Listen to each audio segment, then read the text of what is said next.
Well, first of all, I'll introduce myself. Andrea Collins. I'm the marketing lead for Studiosity. And Studiosity, we provide AI for learning, not for corrections, and designed for higher education to develop real skills and critical thinking. So we have been the proud sponsors of this award now for 4 years, and is particular meaning for us because of our own mission to increase the life chances of students.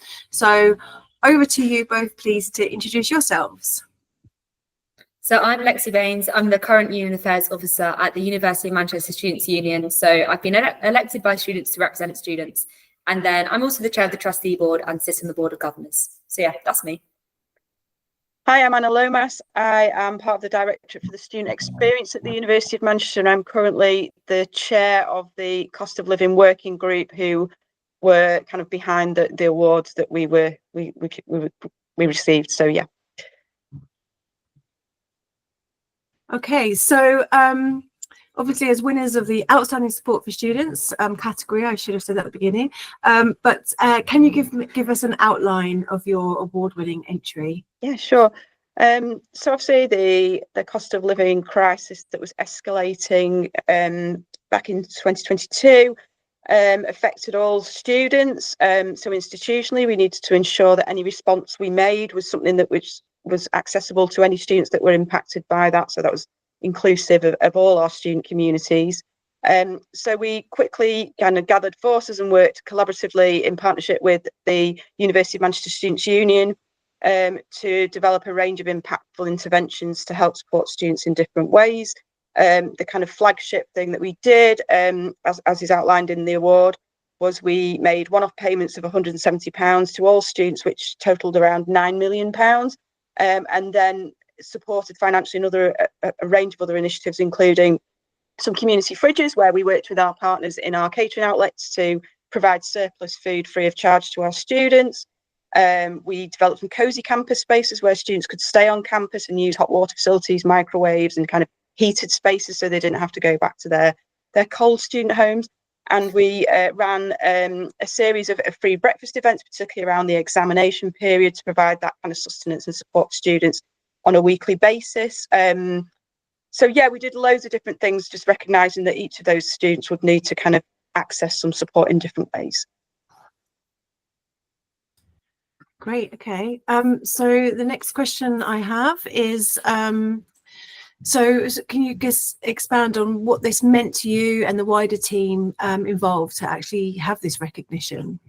Yeah, sure. So this award was won by the officer team of 2022 to 2023, so 2 years before I started, but it's work which we've continued since then, in like kind of making sure students feel supported throughout the cost of living crisis. But yeah, it's mainly just a testimony to like the dedication and like passion people have for supporting students during like a really significantly challenging time.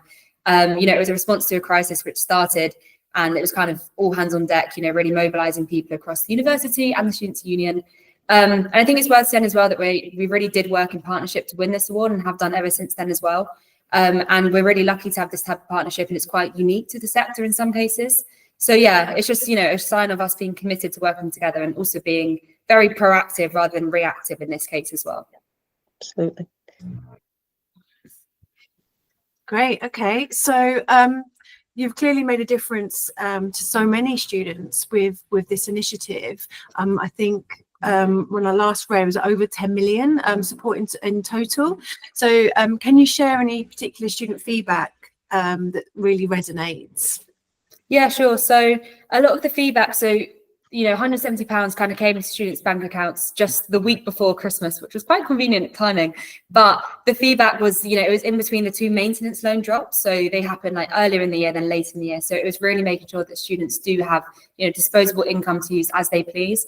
And a lot of students did spend that on like the food shop or on rent payments, social activities with friends.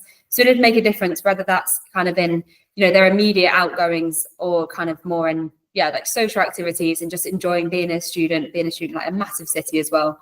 And it was kind of something which was, like not many universities kind of do this kind of direct interventions into student finance, but the fact the university was able to really did make a big difference and allow students to just have that bit more money on the side. And then since then, we've kind of been looking at expanding our financial support schemes, because while all students receive the £170, you know, there's different schemes that affect different demographics. So we're now kind of reviewing to make sure that no students fall through the cracks and that all students do have access to some sort of kind of scheme they can dip into and use the money as they please to kind of support their social life or their curricular, their extracurricular side. So the feedback has been really, really positive, and it's, you know, really made a clear difference, but also it's made a difference in a way which no students really should be struggling. So it's making sure that, you know, students do feel supported. Sorry, that was quite a long answer, but hopefully. Good answer though. Okay, so you already managed to attract national media coverage. You were showcased in pivotal reports, and you influenced policy discourse. So, since your entry was submitted last spring, do you have any updates that you can share? Sure. I mean, as Lexie mentioned, the kind of the period at which the nomination covered and the award covered was like 22-23. But we still continue to go strong as a cost of living working group who are like kind of leading the charge on all this work, because we recognise that the cost of living continues to increase. It's not gone away anywhere. It's just more of an acceptance that it's there. But we, you know, students are still struggling financially to afford to be a student. So a couple of highlights. We have, as a group, have kind of helped to mobilise an accommodation bursary, totaling £400,000. So that's to support 200 students who are most in need, with roughly around about £2,000 each, which is a quarter of the yearly cost of university owned accommodation. We've increased our support specifically around care experience and estranged students. That includes working with our partners on campus to secure 50% discount on uni-owned food outlets for those students. And we've also pulled together an additional package of accommodation support for over the summer, because those students don't always have the ability to go home or go elsewhere during the vacation period. We've worked to kind of subsidise some farmers markets through the student union, which gives students access to fresh fruit and vegetables, so they can get 10 items of fresh fruit and vegetables for £2. So they've been running across this academic year.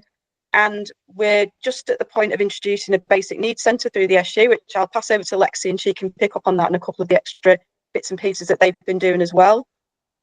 Yeah, cool. So the Student Basic Needs Centre is kind of a one-stop shop based on like Maslow's hierarchy of needs. So it's going to cater to all the different needs and supports and interests that students have. So whether that's kind of wellbeing advice or help with finances, help with finding a secure, safe house for, you know, their time as a student.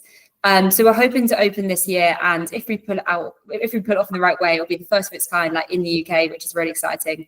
But we've now appointed a head of the centre, and that role is being funded by the university.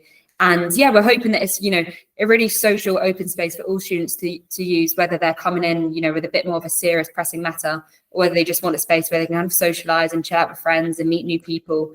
So myself and like the rest of the Students' Union executive team have been really involved in kind of shaping the space and making sure it's catering to the needs of students, as well as working with like other services on the campus, such as like the counselling service, the mental health and wellbeing service, to ensure that we can signpost students where needed, and that we're working really closely and kind of in collaboration on this. So yeah, that's a really exciting venture that we're starting this year, essentially. Great. Does that mean that's the entry for this year's award? Fingers crossed. Well, I wish you every luck if you do that as well. So yeah, I think nothing left to say apart from thank you.